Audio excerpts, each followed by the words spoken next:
ವಿರೋಧ ಪಕ್ಷ ನಾಯಕರು ಮಲ್ಲಿಕಾರ್ಜುನ ಖರ್ಗೆ ಅವರು ಹಾಗೂ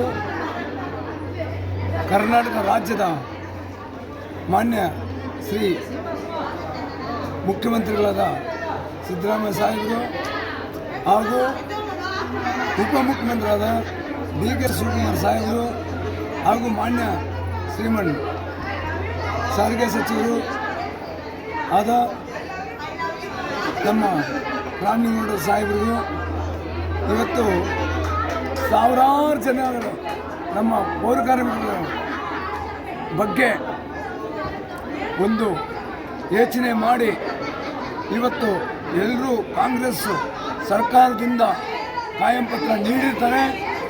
ಅದರಿಂದ ಎಲ್ಲ ನಮ್ಮ ನೇರಗತ ಪೌರ ಕಾರ್ಮಿಕರಾಗಲಿ ಇವತ್ತು ಮೇಡೆ ಎಲ್ರಿಗೂ ಒಳ್ಳೆಯದಾಗಿದೆ.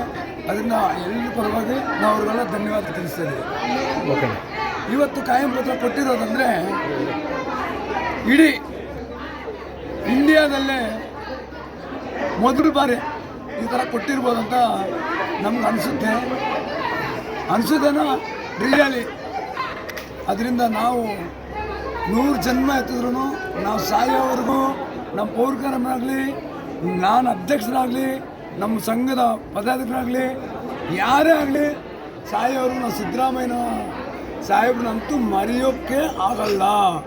ಯಾಕಂದರೆ ಇವತ್ತು ಅಷ್ಟು ಅದ್ಧೂರವಾಗಿ ಎಲ್ಲರಿಗೂ ನೇಮಕಾತಿ ಪತ್ರ ಕೊಟ್ಟಿದ್ದಾರೆ. ಅದೇ ಥರ ನಮ್ಮ ರಾಜ್ಯದ ಅಧ್ಯಕ್ಷರಾದ ಮೈಸೂರು ನಾರಾಯಣನವರು ಇವತ್ತು ಮುಂದೆ ನಿಂತ್ಕೊಂಡಿದ್ದರು.